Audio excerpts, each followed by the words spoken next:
Assalamualaikum warahmatullahi wabarakatuh. Jumpa lagi ya dengan Bu Guru. Bagaimana kabarnya Ananda yang soleh dan soleha? Semoga kita semua dalam keadaan sehat ya. Amin.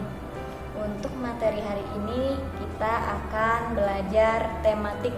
Sebelum memulai materinya, terlebih dahulu kita membukanya dengan lafaz basmalah. Bismillahirrahmanirrahim. Disiapkan terlebih dahulu ya buku tematiknya.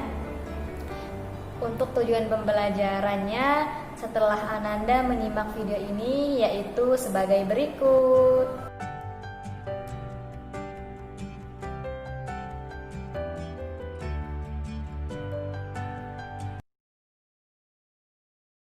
Baik, untuk materi hari ini Bu Guru akan membahas mengenai faktor pendukung keberagaman di Indonesia dan manfaat pembangunan sosial budaya di lingkungan sekitar. Simak terus ya videonya sampai selesai. Pada pertemuan yang lalu kita sudah membahas ya mengenai keberagaman. Apa sih itu keberagaman? Keberagaman merupakan suatu kondisi dalam masyarakat yang terdapat banyak perbedaan dalam berbagai bidang.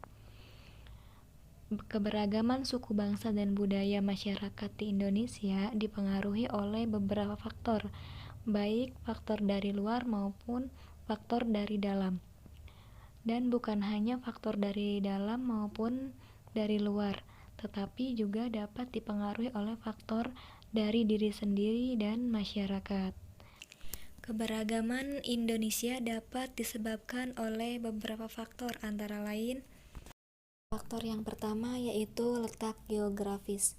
Letak wilayah Indonesia yang strategis berada di dua samudra yaitu Samudra Pasifik dan Samudra Hindia, dan diapit oleh benua Asia dan benua Australia.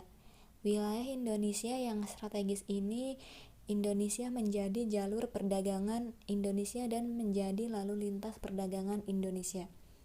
Dengan adanya jalur perdagangan ini banyak bangsa asing yang menetap di Indonesia dengan berbedanya ras, agama, dan kepercayaan.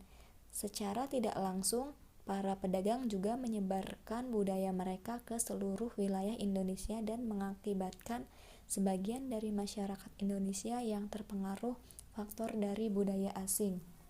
Nah, jadi para pedagang ini datang ke Indonesia membawa barang-barang dagangannya.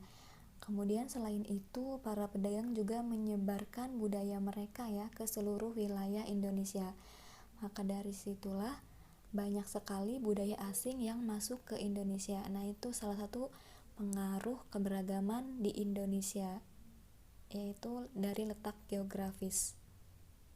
Faktor yang kedua yaitu bentuk negara kepulauan. Ananda yang soleh dan soleha, pernah lihat nggak peta Indonesia? Pasti pernah lihat ya. Nah, Indonesia itu merupakan negara kepulauan. Kenapa disebut dengan negara kepulauan? Karena negara Indonesia terdiri dari beribu-ribu pulau. Ribuan pulau ini terpisah satu sama lain, sehingga masyarakat membentuk kebudayaan masing-masing. Setiap masyarakat mengembangkan budaya yang mereka sesuaikan dengan lingkungan sekitar. Hal ini mengakibatkan hadirnya perbedaan suku bangsa dan budaya di Indonesia. Meski demikian, setiap daerah menghargai kebudayaan daerah lain. Mereka juga mempelajari kebudayaan daerah lain. Sikap-sikap tersebut merupakan wujud menghargai keberagaman budaya di Indonesia. Dengan banyaknya pulau yang terdapat di Indonesia dari Sabang sampai Merauke, nah dari situ mengakibatkan hadir perbedaan suku bangsa dan budaya di Indonesia. Dengan adanya perbedaan suku bangsa dan budaya-budaya di Indonesia, justru tidak untuk berpecah belah ya, akan tetapi dari perbedaan itu muncul sikap wujud untuk menghargai dan menghormati kebudayaan yang ada di Indonesia. Faktor pendukung keberagaman di Indonesia yang terakhir yaitu kondisi alam. Kondisi alam di Indonesia meliputi dataran rendah, dataran tinggi, pegunungan, serta pantai. Kondisi alam ini mengakibatkan hadirnya keberagaman dalam ekonomi, yaitu mata pencaharian. Warga di dataran rendah bekerja sebagai karyawan, guru, dan lain-lain. Sedangkan warga di dataran tinggi bekerja sebagai petani, penambang, dan lain-lain. Kondisi seperti ini tidak membuat masyarakat saling bertentangan, akan tetapi membuat satu sama lainnya saling menghargai dan menghormati. Sehingga persatuan dalam keberagaman yang dimiliki oleh bangsa Indonesia merupakan cerminan dari semboyan Bhinneka Tunggal Ika, yaitu walaupun berbeda-beda tetapi tetap satu. Nah, dari perbedaan warga yang bekerja ini justru menciptakan sebuah kerjasama di antara para warga. Nah, mereka yang bekerja sama memenuhi kebutuhan sehari-hari. Misalnya, warga dataran tinggi yang bekerja sebagai petani akan mengirimkan dan menjual hasil pertanian kepada warga di dataran rendah. Kemudian sebaliknya, hasil pertanian dari dataran rendah akan dikirimkan dan dijual kepada warga di dataran tinggi. Dari keberagaman dalam bidang ekonomi tersebut dapat memenuhi kebutuhan hidupnya. Selain faktor pendukung keberagaman di Indonesia, ada perbedaan atau keberagaman dapat terlihat dari suku, bangsa, agama, ras, keyakinan, ideologi politik, sosial budaya, ekonomi, dan lain-lain. Salah satu contoh keberagaman di Indonesia adalah adat istiadat, yang merupakan perilaku budaya yang telah lama diterapkan oleh masyarakat sekitar. Adat istiadat juga menjadi sebuah ciri khas suatu daerah. Setiap daerah memiliki adat istiadat yang berbeda dengan daerah lainnya. Salah satu adat istiadat yang masih dilestarikan hingga saat ini adalah ngaben atau upacara kematian yang ada di Bali.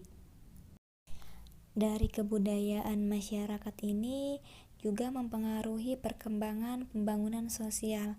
Salah satu upaya yang dilakukan adalah dalam mengembangkan pembangunan sosial, diantaranya adalah menggunakan bahasa Indonesia untuk menciptakan komunikasi yang baik. Selain bahasa, perekonomian juga mempengaruhi pembangunan sosial dan budaya. Upaya lain untuk pembangunan sosial budaya adalah dengan mempelajari kesenian daerah seperti alat musik tradisional, tarian, dan lain-lain. Lalu, apa sih itu pembangunan sosial? Pembangunan sosial adalah segala aktivitas sosial dan ekonomi yang dilakukan masyarakat untuk meningkatkan taraf hidup dan kesejahteraan sosial. Tujuan pembangunan sosial ini diantaranya adalah mengembangkan dan membangun kesejahteraan masyarakat, memenuhi kebutuhan hidup masyarakat, serta meningkatkan kemampuan masyarakat dalam mengolah dan memanfaatkan sumber daya yang ada.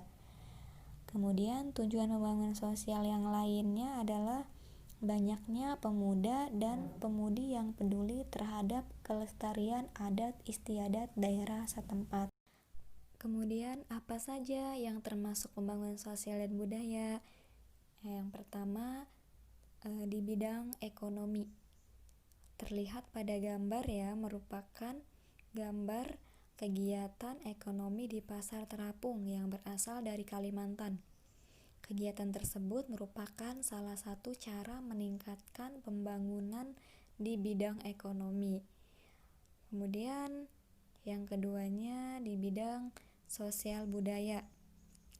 Nah, pada gambar tersebut adalah gambar sekelompok anak yang sedang memainkan angklung.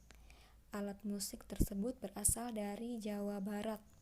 Kegiatan tersebut merupakan salah satu cara meningkatkan pembangunan dalam bidang sosial dan budaya. Nah, itu baik di bidang ekonomi maupun di bidang sosial budaya itu merupakan cara meningkatkan pembangunan sosial budaya yang ada di Indonesia. Untuk materi hari ini, Bu Guru cukupkan ya.